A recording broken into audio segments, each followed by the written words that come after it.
Hi, I'm Susan Oslin. I'm here today to talk about a project that I'm working on called the Concrete Oasis. It's an augmented reality experience intended for downtown Los Angeles in Pershing Square, and it's going to teach people about the water ecosystem in Los Angeles.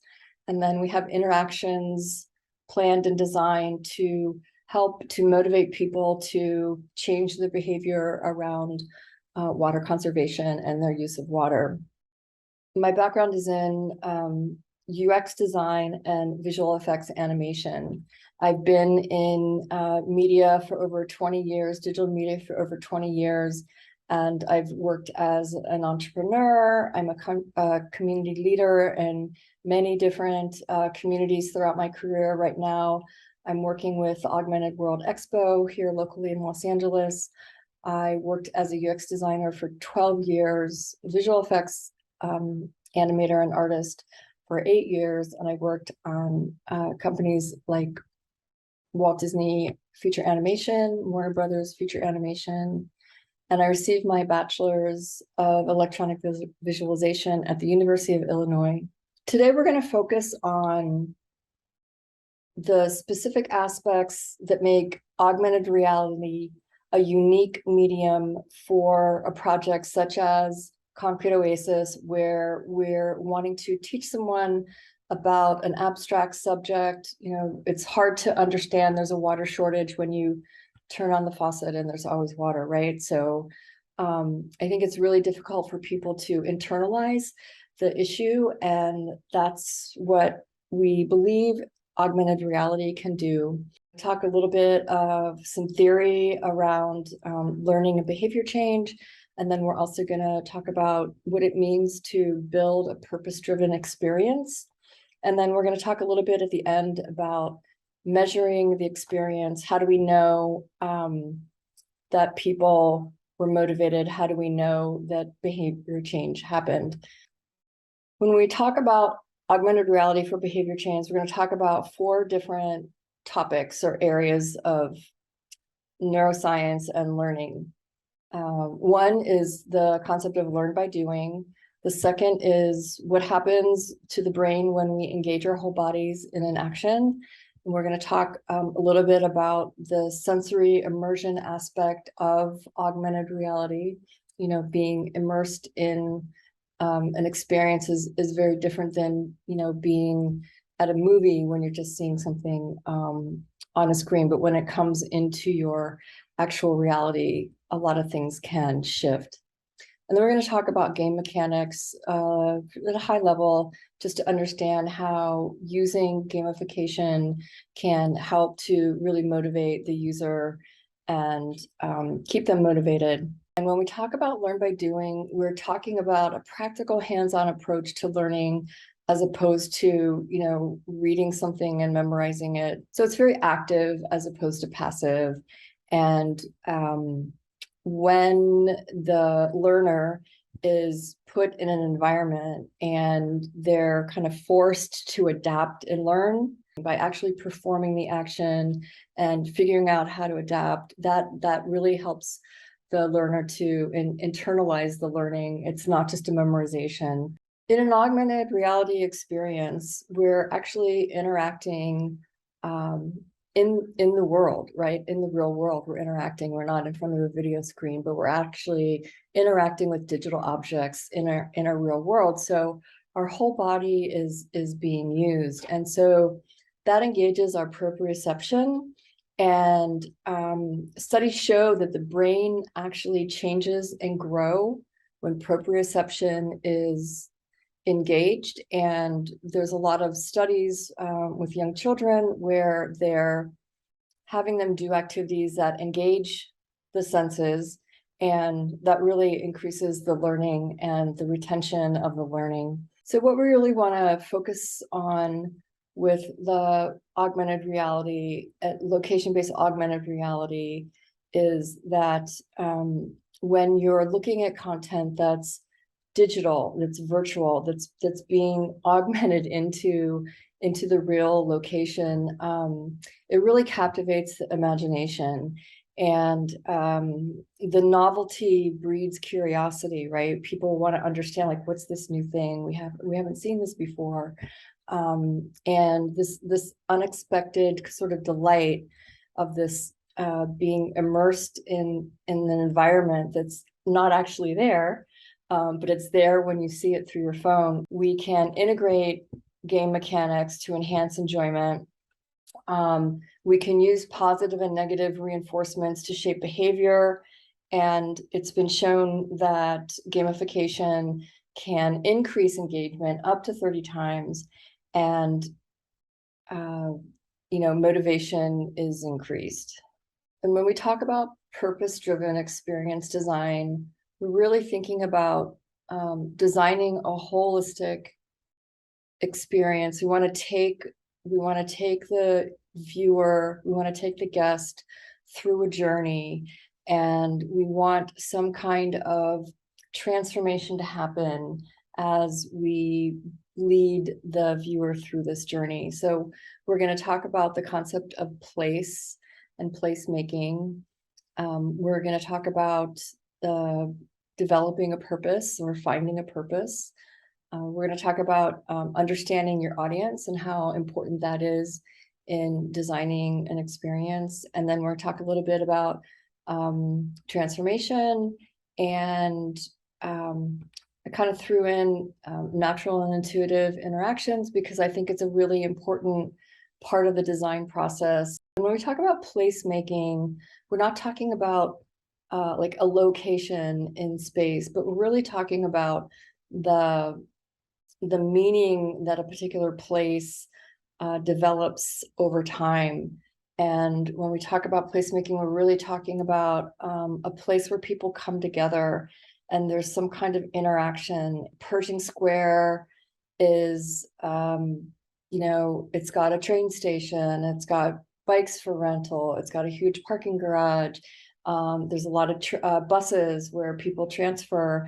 And so it's sort of in a way a mini transportation hub, but also because it's at the center of the city, it's used a lot for public events. It's a public space where people gather.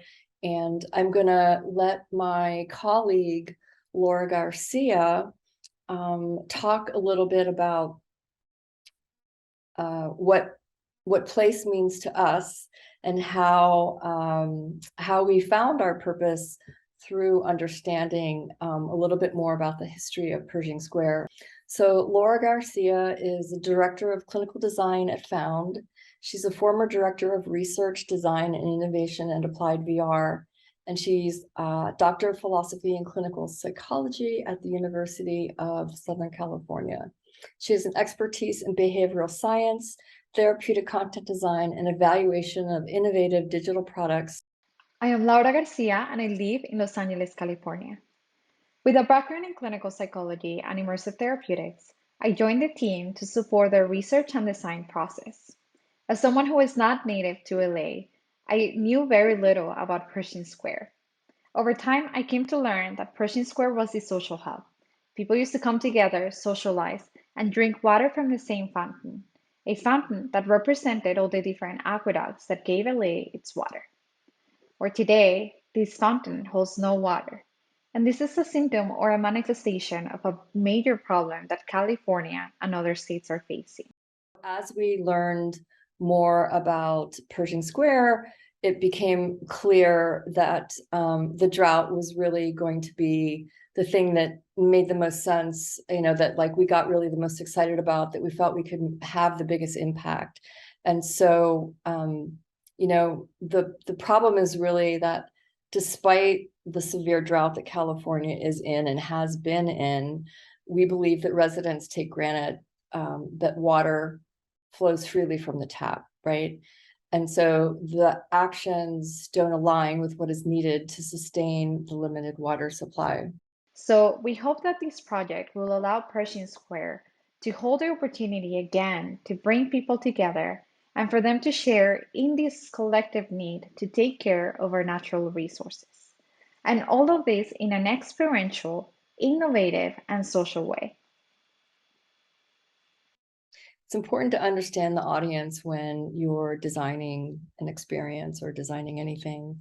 And right now we have sort of a guess of who we think are the people that would be interested in the project or who happen to be already at the location.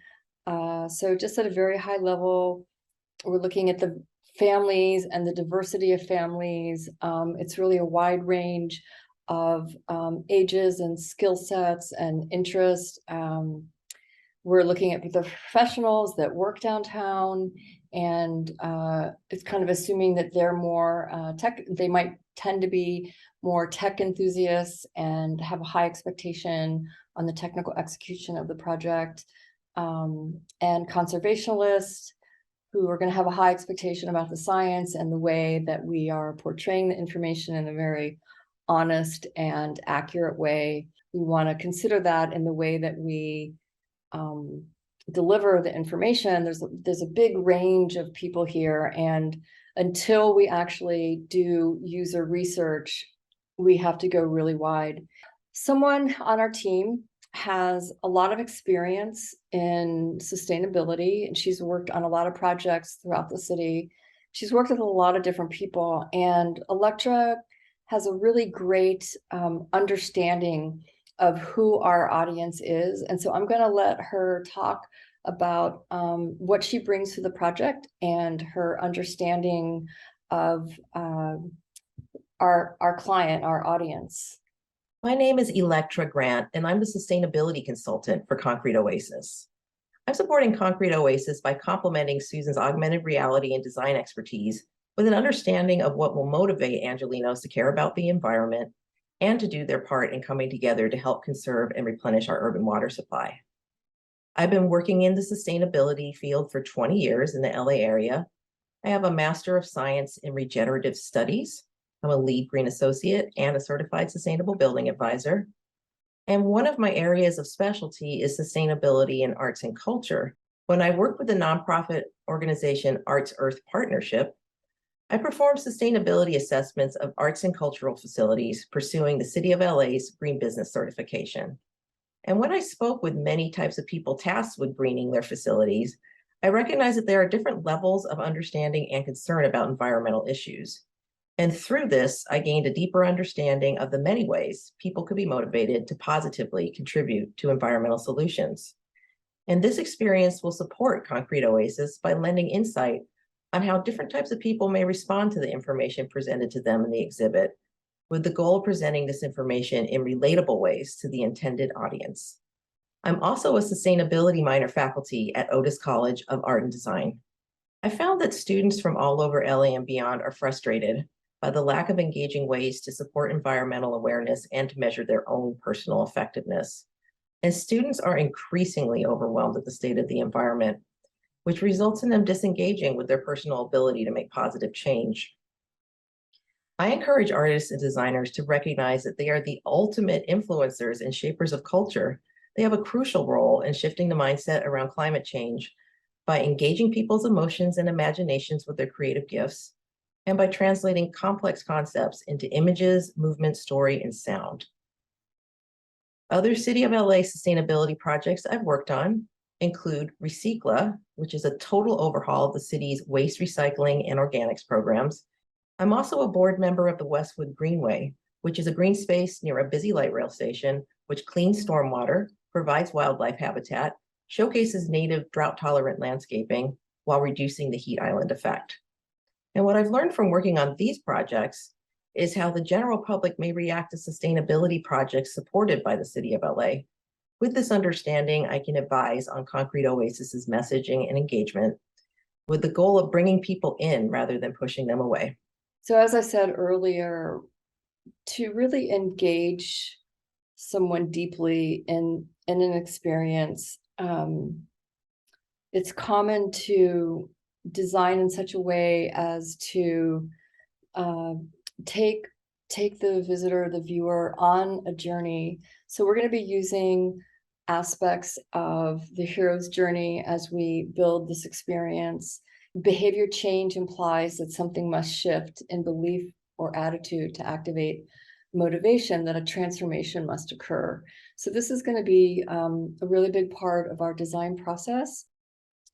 What I'm showing you here is the site map, obviously very high level, where the primary exhibits, the primary bits of information are going to be about the water sources, California State Water Project, the LA Aqueduct, the Colorado River, and how reclamation, the water recycling can, we can reuse a lot of water. So that I think is their sort of focus right now.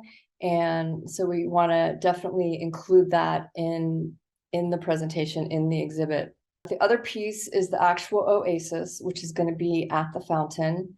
And this is where we're going to have these blue shapes here are intended to represent interactions of a specific nature that are like water saving tips that people have the opportunity to actually interact with. And when they engage in these water saving behaviors, that's what's going to allow the Oasis to grow. So they're going to see the impact of their action and immediate feedback, and they're also going to understand and see that it's really together as a community, collectively, is what's going to make the biggest impact. And part of the gamification is going to be about, in order to activate this mechanism of allowing the plants to grow as you do these water saving behaviors, there's going to be some kind of a gamification in terms of having visited these other exhibits and really getting the knowledge, the teaching that we want this exhibit to have before you can engage in these interactions. So we haven't quite worked that out yet, but we do know that there's going to be some kind of a connection, so that people, if they want to see these water saving behaviors that everybody else is talking about, they're going to have gotten points or learned some information about the other exhibits. So I'm going to let Laura talk a little bit more about the challenge of the challenge of getting people to change their behavior around water, and talk a little bit more about how the project facilitates that. And while she's talking, I'm going to show one of our demos, one of our technical demos, where you get to see, it's at a remote location, it's not actually at Pershing Square, where you get to see the concept of having this, bubble that as you approach a water saving tip will be revealed. Right now, it's just a running faucet, and that when you turn the water faucet off, it allows plants to grow. It is really hard to be motivated to change water saving behavior because the water crisis in Los Angeles is so abstract and divorced from people's day-to-day lives. This prevents us from building the motivation we need to actually change our behavior. For this reason, augmented reality allows us to connect water-saving behaviors to what matters to people and what motivates them. We take something abstract and turn it into something tangible, visual, and engaging. We give users the choice to learn about this water ecosystem at their own pace. We provide an interactive and reinforcing experience to help users feel confident about their ability to have an impact in this crisis. So our intended outcomes are really about giving people the knowledge, hoping to invoke a sense of empathy, not only for the water, the drought, but also the impact that we have on the ecologies when we get most of our water from somewhere else. It's diverted here to Los Angeles, and there's a really big impact in the local ecologies. And so we want people to understand those things and hope that knowledge and that empathy will help motivate them to engage in behavior change. We also hope that our goal is to really involve as much of the city, as much of the community as possible in making this project, because we really want to develop a greater sense of community around the effort to promote water conservation. And we hope that all of this, whenever I talk to sustainability experts, they give me the lecture of how residential water usage is not really going to be the thing that makes the biggest dent. It really needs to be agriculture and commercial usage. But I really wanted to do something for the community because I also believe that we want to shift the mindset that the public has about their relationship to water. And I really felt that augmented reality can create that visceral connection that allows people to care and want to do something different. If we get the mindset shift at a critical mass, I really do believe that begins to filter up, right? Just like the diversity, equity, inclusion movement. And you see that now. It put a lot of pressure on companies and governments and organizations to really do the right thing and shift policies and little by little those shifts happen. But it begins with a mindset, I think, of the society. I think that's the thing that has to happen first, because if companies and enterprise and governments aren't getting pressure, then they're not motivated to act. They've got their mind on other things. And wouldn't it be great if as the mindset shifts, then qualified scientists, engineers, and designers become curious about making untapped technologies attainable. And so more attention and more effort and more resources are put towards many of the solutions. And there's a lot of solutions. There's a lot of technology that can help with the water crisis.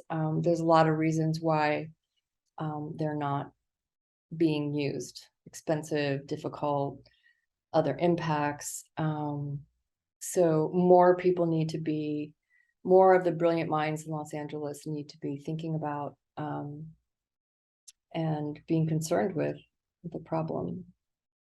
We've talked about what's unique to augmented reality that makes it suitable for behavior change. We've talked about what it means to create a impactful and purposeful experience. And we also want to talk about then, how do we measure? So we have some thoughts about data collection, and this is in the early stages. But we want to, again, I think the more we can partner with community leaders, the more easily we'll be able to be successful with this project. So one of the things that occurred to me is I know that Home Depot has a program where they do do-it-yourself classes, how to tile, how to do plaster, all those kinds of things, plumbing things. And so wouldn't it be great if they became a partner in this project, and a couple of different things could happen. If there's a piece of equipment that's required that needs to be installed in the home, we could integrate that into the experience. People could get a significant discount. And that would help us to track things and measure things. And then they could teach people how to install these. For instance, this thing on the screen right now is a water restrictor I purchased it for the shower, and I purchased two, and I haven't installed it yet. So it's one thing to get the equipment, but then it's like, what do you do with it? How do you install it? So, we want to provide as much support around that as possible.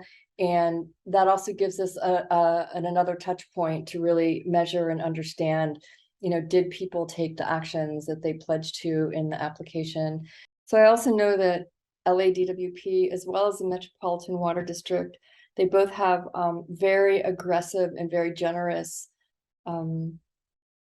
rebate programs. And if we could tie into that somehow, and if we know that a user came to our experience and then also executed a rebate, like if they could do the rebate directly from the application, that would be another way for us to measure. But we can always measure the interactions within the application and get a sense for when people come, are they staying a long time? Are they really interacting with a lot of different things? Of course, all of this would be anonymous. We just really want the data. We don't care who the people are. We'll, take every precaution required for security, but these are really important things that help us be effective and make sure that the work that we're doing has the meaning and the impact that we intend it to. We believe that Concrete Oasis is really something unique and new in terms of creating behavior change and being able to measure it. So I want to thank you for being here, and I'll be back to wrap up after Elektra finishes out the review. I'm so excited to work with Suzan on Concrete Oasis. My experience with working closely with hundreds of people on sustainability projects has shown me that doom and gloom messaging increases feelings of hopelessness and disengagement. People have different understandings of how environmental sustainability relates to them and whether or not their personal choices and actions make a difference to the environment. I've found that more people are motivated to act through visual delight, real-time engagement, feeling personally effective, and feeling that they're not alone with their environmental concerns and their individual actions. With all this in mind, Concrete Oasis does everything right to inspire people to think about where our water comes from and to motivate us to do our part in conserving and replenishing our water supply during the severe California drought. Before we go, we want to ask you to share this project and really help us to attract the partners that we need to make this successful. Right now, the most important thing we need is we want to find a LA City nonprofit organization that's very aligned with what we're doing and can be our collaborative partner in grant seeking. We need and are going to need all kinds of creative and technical collaborators. We'd love to have data science and bringing in data like live data. We're going to be able to do that because of some technology that we're using. We're going to do edge computing and XR streaming. So we'll be able to do live data visualization. Obviously, we're going to need 3D artists, Unity developers, designers, spatial audio engineers. If you have something that you think could contribute to this project, definitely going to need creative collaborators. So please reach out. concreteoasis.city is the website. Obviously, we're looking for sponsors, technology companies, local businesses, private funding. So if you know of anyone aligned with this mission, please send them our way. And then we need technology partners. We've actually, because I come from the technology space, we actually have been really lucky. And the reason that we're able to do the proof of concepts is because we have had a lot of technology partners be interested, because the technology that we're using, this location-based augmented reality, is really quite new and untested in many ways. So there's been a lot of technology people really interested in seeing this project take off. With that, I want to conclude. I want to thank you very much for taking your time to visit us today. This is my contact information, and I would love to hear from you. Thank you so much.